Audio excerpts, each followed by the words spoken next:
नमस्कार दोस्तों, बहुत बहुत स्वागत है आप सबका हमारे चैनल श्री एजुकेशन पर। तो दोस्तों, आज के इस वीडियो हम भारत का भूगोल इसका जो पहला चैप्टर है सामान्य परिचय, इससे संबंधित कुछ इंपॉर्टेंट क्वेश्चन को डिस्कस करने वाले हैं। ये वही क्वेश्चन है जो कि आपके एग्जाम में बार बार पूछे गए हैं और आपकी आने वाली परीक्षा में भी पूछे जा सकते हैं। तो अगर आप किसी भी गवर्नमेंट एग्जाम की तैयारी कर रहे हैं तो ये वीडियो आपके लिए बहुत ही ज़्यादा हेल्पफुल होगा। तो इस वीडियो को बिल्कुल भी मत मिस करिएगा, शुरू से लेकर लास्ट तक देखिएगा। कोई भी डाउट हो तो कमेंट करके ज़रूर पूछिएगा। तो चलिए शुरू करते हैं। आज का हमारा पहला क्वेश्चन है, हमारे भारत का कुल क्षेत्रफल कितना है। आपको बताना है कि हमारे भारत का ये जो कुल एरिया है ये कितना है। तो इसका राइट आंसर हो जाएगा ऑप्शन सी, 32,87,263 वर्ग किलोमीटर। हमारे भारत का जो कुल क्षेत्रफल है ये 32,87,263 वर्ग किलोमीटर है। इंपॉर्टेंट क्वेश्चन है, एग्जाम में बहुत बार क्वेश्चन ये पूछा गया है। अगला क्वेश्चन है, हमारे भारत का क्षेत्रफल विश्व के कुल क्षेत्रफल का कितना प्रतिशत है। तो इसका राइट आंसर हो जाएगा ऑप्शन ए, 2.42%। हमारे भारत का जो क्षेत्रफल है ये विश्व के कुल क्षेत्रफल का मात्र 2.42% है। अगला क्वेश्चन है, क्षेत्रफल की दृष्टि से भारत का कौन सा स्थान आता है। तो इसका राइट आंसर हो जाएगा ऑप्शन ए, 7वां स्थान। क्षेत्रफल की दृष्टि से जो हमारा भारत है ये पूरे विश्व में 7वें स्थान पर आता है। पहले स्थान पर कौन सा देश आता है ये भी आपको मालूम होना चाहिए। तो पहले स्थान पर आता है रशिया। क्षेत्रफल की दृष्टि से जो रशिया देश है ये पूरे विश्व में पहले स्थान पर आता है। रशिया देश का क्षेत्रफल कितना है, तो 1.71 करोड़ वर्ग किलोमीटर है। ठीक है, इंपॉर्टेंट क्वेश्चन है, इसे जरूर नोट डाउन कर लीजिएगा। कई बार एग्जाम में ये क्वेश्चन पूछा गया है कि रशिया देश का क्षेत्रफल कितना है, तो 1.71 करोड़ वर्ग किलोमीटर है। और क्षेत्रफल की दृष्टि से जो रशिया है ये पहले स्थान पर है पूरे विश्व में। और दूसरे स्थान पर कौन सा देश आता है, तो दूसरे स्थान पर आता है कनाडा, और तीसरे स्थान पर आता है चीन, और चौथे स्थान पर आता है अमेरिका, और पांचवें स्थान पर आता है ब्राज़ील, और छठे नंबर पर आता है ऑस्ट्रेलिया, और 7वें नंबर पर आपको पता ही है हमारा भारत है। और 8वें नंबर पर कौन सा देश है, तो 8वें नंबर पर है अर्जेंटीना। क्षेत्रफल की दृष्टि से जो अर्जेंटीना है ये पूरे विश्व में 8वें स्थान पर आता है।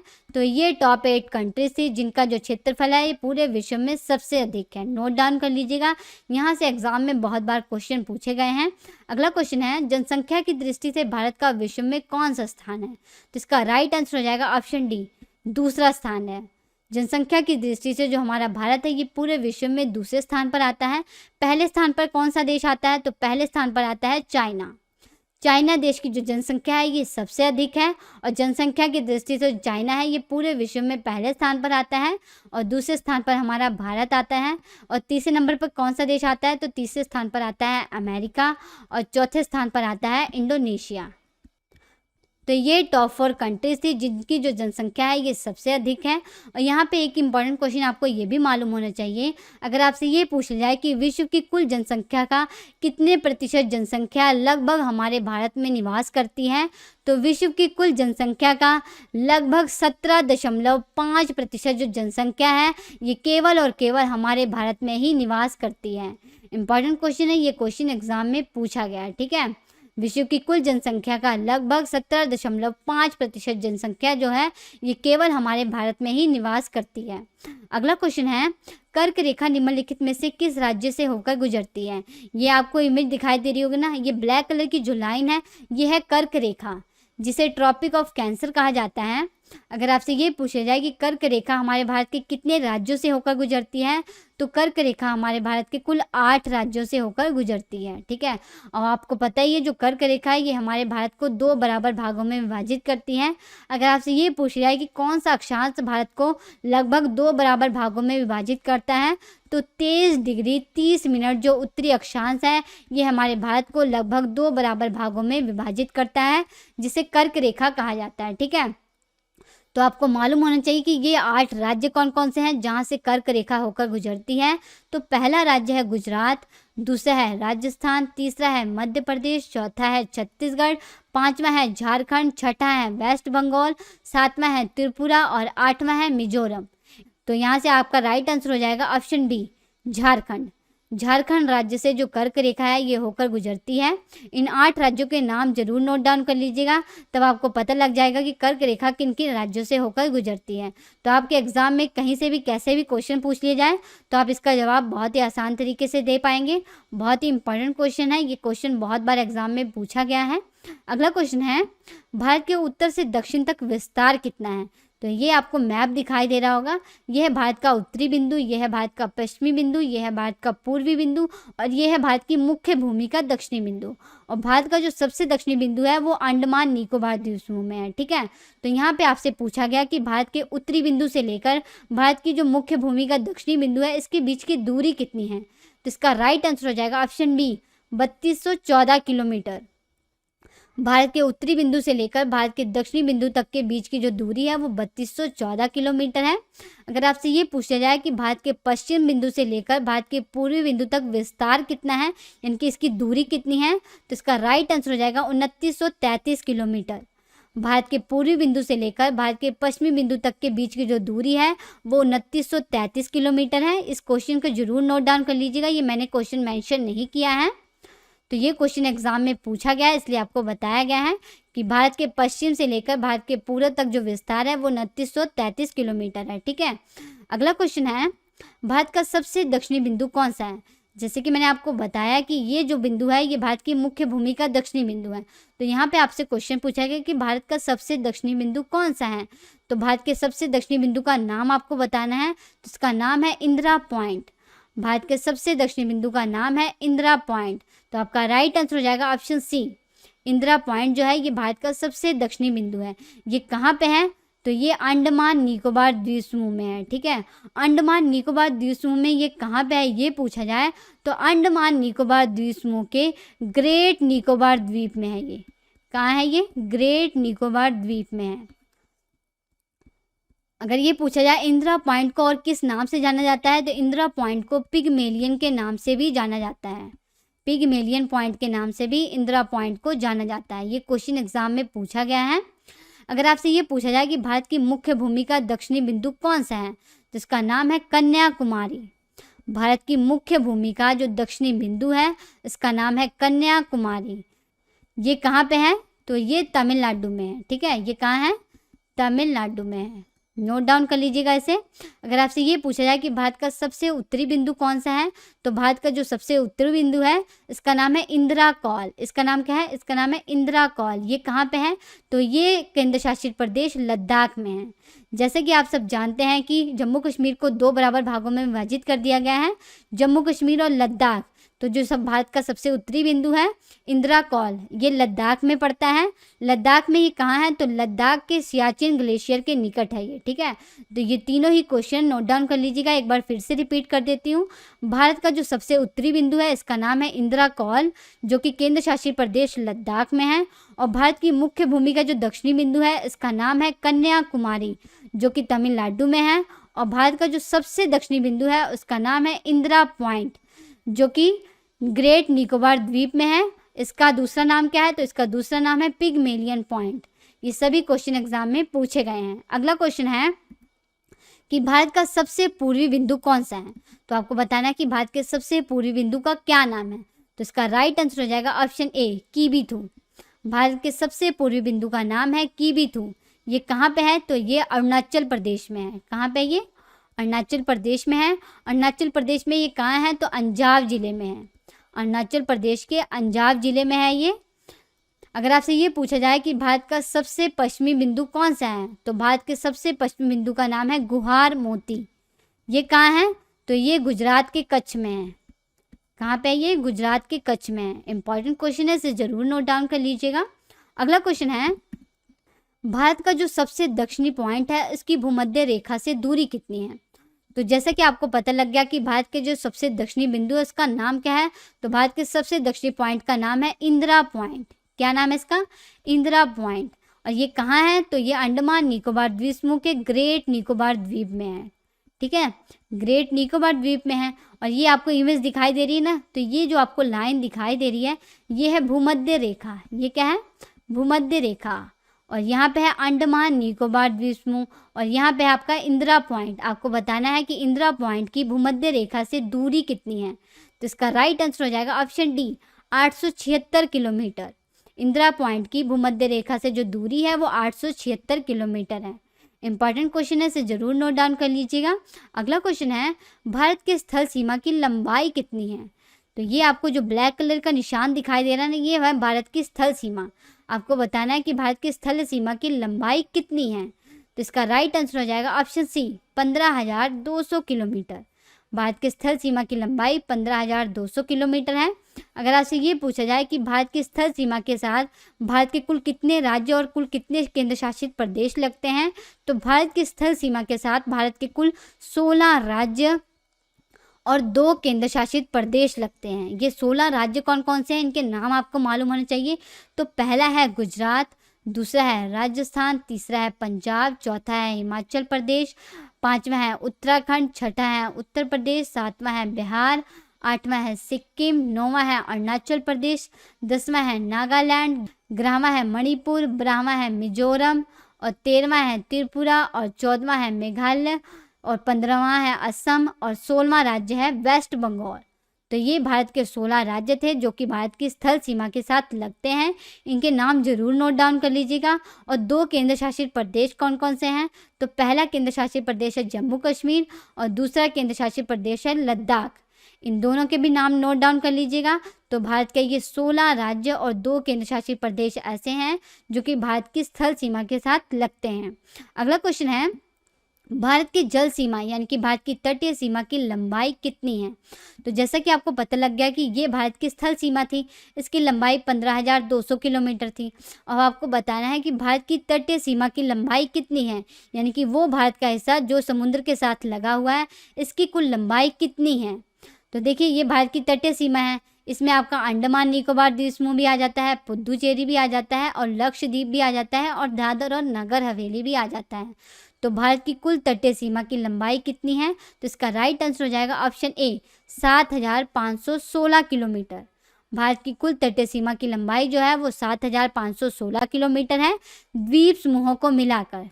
नोट डाउन कर लीजिएगा, द्वीप समूहों को मिलाकर भारत की तटीय सीमा की कुल लंबाई जो है वो 7,516 किलोमीटर है। अगर आपसे ये पूछा जाए केवल प्रायद्वीपीय भारत की तटीय सीमा की लंबाई कितनी है, तो ये ब्लैक कलर का आपको निशान दिखाई दे रहा ना, ये है प्रायद्वीपीय भारत। ये क्या है? ये है प्रायद्वीपीय भारत। इसकी तटीय सीमा की लंबाई अगर आपसे पूछा जाए ये कितनी है, तो इसकी तटीय सीमा की लंबाई है 6,100 किलोमीटर। तो केवल प्रायद्वीपीय भारत की तटीय सीमा की जो लंबाई है वो 6,100 किलोमीटर है, द्वीप समूहों को छोड़कर। ठीक है, और द्वीप समूहों को मिलाकर भारत की कुल तटीय सीमा की लंबाई 7,516 किलोमीटर है। और केवल प्रायद्वीपीय भारत की तटीय सीमा की लंबाई पूछा जाए तो 6,100 किलोमीटर है। ठीक है, और प्रायद्वीपीय भारत का मतलब आप समझ रहे हैं ना कि भारत का वो पार्ट जो कि 3 ओर से पानी से घिरा हुआ है उसे प्रायद्वीपीय भारत कहा जा रहा है। ठीक है, इंपॉर्टेंट क्वेश्चन है, एग्जाम में ये क्वेश्चन पूछा गया है। अगला क्वेश्चन है, किस राज्य की समुद्रीय तटरेखा सबसे लंबी है? जैसे कि आपको पता है कि ये भारत की समुद्रीय तटरेखा है और इसके साथ भारत के बहुत से राज्य सटे हुए हैं। तो आपको बताना है कि किस राज्य की समुद्री तटरेखा की लंबाई सबसे अधिक है। तो इसका राइट आंसर हो जाएगा ऑप्शन डी गुजरात राज्य। भारत का जो गुजरात राज्य है इसकी समुद्री तटरेखा की जो लंबाई है ये सबसे अधिक है। गुजरात राज्य की लगभग 1200 किलोमीटर जो सीमा रेखा है ये समुद्र के साथ स्पर्श करती है। अगर आपसे ये पूछा जाए कि भारत का वो दूसरा राज्य कौन सा है जिसकी समुद्री तटरेखा की लंबाई सबसे अधिक है, तो वो राज्य है आंध्र प्रदेश। आंध्र प्रदेश भारत का दूसरा ऐसा राज्य है जिसकी समुद्री तटरेखा की जो लंबाई है ये सबसे अधिक है। अगर आपसे ये पूछा जाए कि किस राज्य की समुद्री तटरेखा की लंबाई सबसे कम है, तो गोवा राज्य की। गोवा राज्य की समुद्री तटरेखा की जो लंबाई है ये सबसे कम है। इंपॉर्टेंट क्वेश्चन है, इसे जरूर नोट डाउन कर लीजिएगा। अगला क्वेश्चन है, भारत का वो कौन सा राज्य है जिसकी सीमा सबसे ज़्यादा राज्यों को स्पर्श करती है? तो इसका राइट आंसर हो जाएगा ऑप्शन बी उत्तर प्रदेश।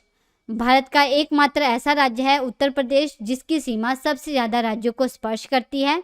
अगर ये पूछा जाए उत्तर प्रदेश राज्य के साथ भारत के कुल कितने राज्य स्पर्श करते हैं, तो उत्तर प्रदेश राज्य के साथ भारत के कुल 8 राज्य और 1 केंद्र शासित प्रदेश लगता है। इन 8 राज्यों के नाम भी आपको मालूम होने चाहिए। तो पहला राज्य है उत्तराखंड, दूसरा है हिमाचल प्रदेश, तीसरा है हरियाणा, चौथा है राजस्थान, पांचवा है मध्य प्रदेश, छठा है छत्तीसगढ़, सातवां है झारखंड और आठवां है बिहार। तो ये भारत के कुल 8 राज्य थे जिनकी सीमा उत्तर प्रदेश राज्य के साथ स्पर्श करती है। और एक केंद्र शासित प्रदेश कौन सा है? तो दिल्ली। दिल्ली एकमात्र ऐसा केंद्र शासित प्रदेश है जिसकी सीमा उत्तर प्रदेश राज्य के साथ स्पर्श करती है। इनके नाम जरूर नोट डाउन कर लीजिएगा, यहाँ से एग्जाम में बहुत बार क्वेश्चन पूछे गए हैं। अगला क्वेश्चन है, समुद्र के साथ भारत के कितने राज्य और कितने केंद्र शासित प्रदेश लगे हुए हैं? आपको बताना है कि भारत की तटीय सीमा के साथ भारत के कुल कितने राज्य और केंद्र शासित प्रदेश लगे हुए हैं। तो चलिए पहले देख लेते हैं। तो देखिए, पहला राज्य है गुजरात, दूसरा है महाराष्ट्र, तीसरा है गोवा, चौथा है कर्नाटक, पांचवा है केरल, छठा है तमिलनाडु, सातवां है आंध्र प्रदेश, आठवां है उड़ीसा और नौवां है वेस्ट बंगाल।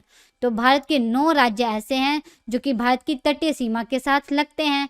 और केंद्र शासित प्रदेश कौन कौन से हैं? पहला केंद्र शासित प्रदेश है दादर और नगर हवेली, दूसरा है लक्षद्वीप, तीसरा है पुदुचेरी और चौथा है अंडमान निकोबार द्वीप समूह। तो 4 केंद्र शासित प्रदेश और 9 राज्य ऐसे हैं जो कि भारत की तटीय सीमा के साथ लगते हैं। तो इसमें से आपका राइट आंसर हो जाएगा ऑप्शन ए 13। भारत के कुल 13 राज्यों और केंद्र शासित प्रदेश ऐसे हैं जो कि भारत की समुद्री सीमा यानी कि भारत की तटीय सीमा के साथ लगते हैं। तो इन सभी के नाम जरूर नोट डाउन कर लीजिएगा, इंपॉर्टेंट है। अगला क्वेश्चन है, हिमालय पर्वत के साथ भारत के कितने राज्य और केंद्र शासित प्रदेश लगे हुए हैं? तो देखिए, ये इमेज आपको दिखाई दे रही है ना, हमारे भारत के संदर्भ में जो हिमालय पर्वत है वो यहाँ से शुरू होता है और देखिए ये कहाँ से कहाँ तक गया हुआ है। तो ये यहाँ तक फैला हुआ है।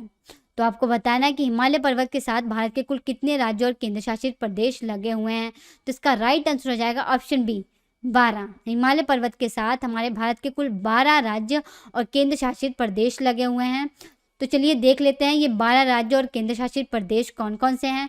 तो देखिए, पहला केंद्र शासित प्रदेश है लद्दाख। लद्दाख एकमात्र ऐसा केंद्र शासित प्रदेश है जो कि हिमालय के साथ लगा हुआ है। तो चलिए राज्य देख लेते हैं कि राज्य कौन कौन से हैं जो कि हिमालय पर्वत के साथ लगे हुए हैं। तो पहला है हिमाचल प्रदेश, दूसरा है उत्तराखंड, तीसरा है सिक्किम, चौथा है अरुणाचल प्रदेश और पांचवा है नागालैंड, छठा है मणिपुर, सातवां है मिजोरम और आठवां है त्रिपुरा, नौवां है मेघालय, 10वां है असम और 11वां है वेस्ट बंगाल। तो ये 11 राज्य ऐसे हैं जो कि हिमालय पर्वत के साथ लगते हैं और एक केंद्र शासित प्रदेश लद्दाख ऐसा है जो कि हिमालय पर्वत के साथ जुड़ा हुआ है। तो इन सभी के नाम जरूर नोट डाउन कर लीजिएगा। अगला क्वेश्चन है, सबसे अधिक वन किस राज्य में पाए जाते हैं? तो आपको बताना है कि भारत के किस राज्य में सबसे अधिक वन पाए जाते हैं। तो इसका राइट आंसर हो जाएगा ऑप्शन ए मध्य प्रदेश में। भारत के मध्य प्रदेश में सबसे अधिक वन पाए जाते हैं। अगर ये पूछा जाए सबसे कम वन किस राज्य में पाए जाते हैं तो इसका राइट आंसर हो जाएगा ऑप्शन बी हरियाणा में। हमारे भारत के हरियाणा में सबसे कम वन पाए जाते हैं। ठीक है, अगला क्वेश्चन है, भारत के किस राज्य में सबसे अधिक वर्षा होती है? तो इसका राइट आंसर हो जाएगा ऑप्शन सी मेघालय में। भारत के मेघालय राज्य में सबसे अधिक वर्षा होती है। मेघालय में सबसे अधिक वर्षा कहाँ होती है? तो मौसीन राम में। मेघालय के मौसीन राम में सबसे अधिक वर्षा होती है। सबसे कम वर्षा कहाँ होती है? तो सबसे कम वर्षा लेह में होती है। लेह ये कहाँ है? तो लद्दाख में है। लद्दाख के लेह में सबसे कम वर्षा होती है। अगला क्वेश्चन है, भारत की सबसे प्राचीनतम पर्वत श्रेणी कौन सी है? जिसका राइट आंसर हो जाएगा ऑप्शन बी अरावली पर्वत श्रेणी। जो अरावली पर्वत श्रेणी है ये भारत की सबसे प्राचीनतम पर्वत श्रेणी है। और भारत की सबसे नवीनतम पर्वत श्रेणी कौन सी है ये पूछा जाए तो वो है हिमालय पर्वत श्रेणी। हिमालय पर्वत श्रेणी जो है ये भारत की सबसे नवीनतम पर्वत श्रेणी है। इंपॉर्टेंट क्वेश्चन है। अगला क्वेश्चन है, भारतीय मानक समय की देशांतर रेखा भारत को कितने राज्यों से होकर गुजरती है? तो ये आपको इमेज में नीले रंग की जो लाइन दिखाई दे रही ना, ये है भारतीय मानक समय रेखा। आपको बताना है कि जो भारतीय मानक समय रेखा है ये भारत के कितने राज्यों से होकर गुजरती है। तो इसका राइट आंसर हो जाएगा ऑप्शन डी 5 राज्यों से। जो भारतीय मानक समय रेखा है ये भारत के 5 राज्यों से होकर गुजरती है। इन 5 राज्यों के नाम भी आपको मालूम होने चाहिए। तो पहला है उत्तर प्रदेश, दूसरा है मध्य प्रदेश, तीसरा है छत्तीसगढ़, चौथा है उड़ीसा और पांचवा है आंध्र प्रदेश। तो भारतीय मानक समय रेखा जो है ये भारत के इन 5 राज्यों से होकर गुजरती है। इनके नाम जरूर नोट डाउन कर लीजिएगा। अगर आपसे ये पूछ लिया जाए कि भारतीय मानक समय रेखा और GMT यानी कि ग्रीनविच समय में कुल कितने घंटे का अंतर है? तो भारतीय मानक समय रेखा और ग्रीनविच टाइम में कुल 5.5 घंटे का अंतर है। ये क्वेश्चन एग्जाम में पूछा गया है, इसे जरूर नोट डाउन कर लीजिएगा। भारतीय मानक समय रेखा और ग्रीनविच समय में 5.5 घंटे का अंतर है। ठीक है। अगर आपसे ये पूछा जाए किस देशांतर को भारतीय मानक समय रेखा माना गया है, तो 82 डिग्री 30 मिनट पूर्वी देशांतर को भारतीय मानक समय रेखा माना गया है। इंपॉर्टेंट क्वेश्चन है, इसे भी ज़रूर नोट डाउन कर लीजिएगा। अगला क्वेश्चन है, भारत के कितने राज्य ऐसे हैं जो कि किसी अंतर्राष्ट्रीय सीमा रेखा और तटस्थ रेखा को स्पर्श नहीं करते हैं? जैसे कि आपको पता लग गया कि भारत के 16 राज्य ऐसे हैं जो कि भारत की स्थल सीमा के साथ स्पर्श करते हैं। ठीक है। और भारत के 9 राज्य ऐसे हैं जो कि भारत की तटीय सीमा के साथ स्पर्श करते हैं। तो आपको ये भी मालूम होना चाहिए कि भारत के कुल कितने राज्य ऐसे हैं जो कि ना ही तट सीमा के साथ लगते हैं और ना ही स्थल सीमा के साथ लगते हैं। तो इसका राइट आंसर हो जाएगा ऑप्शन सी, 5 राज्य। भारत के कुल 5 राज्य ऐसे हैं जो कि ना ही भारत की स्थल सीमा के साथ लगते हैं और ना ही भारत की तटीय सीमा के साथ लगते हैं। इन 5 राज्यों के नाम भी आपको मालूम होने चाहिए। तो पहला राज्य है हरियाणा, दूसरा है मध्य प्रदेश, तीसरा है छत्तीसगढ़, चौथा है तेलंगाना और 5वां है झारखंड। ये 5 राज्य ऐसे हैं जो कि ना ही भारत की स्थल सीमा के साथ लगते हैं और ना ही भारत की तटीय सीमा के साथ लगते हैं। इनके नाम जरूर नोट डाउन कर लीजिएगा। तो फ्रेंड्स, आज के इस वीडियो में इतना ही। वीडियो आपको कैसा लगा इसे कमेंट करके ज़रूर बताइएगा और इस वीडियो को अपने फ्रेंड्स में ज़्यादा से ज़्यादा शेयर करिएगा। हम आपसे मिलते हैं नेक्स्ट लेक्चर में, तब तक के लिए नमस्कार।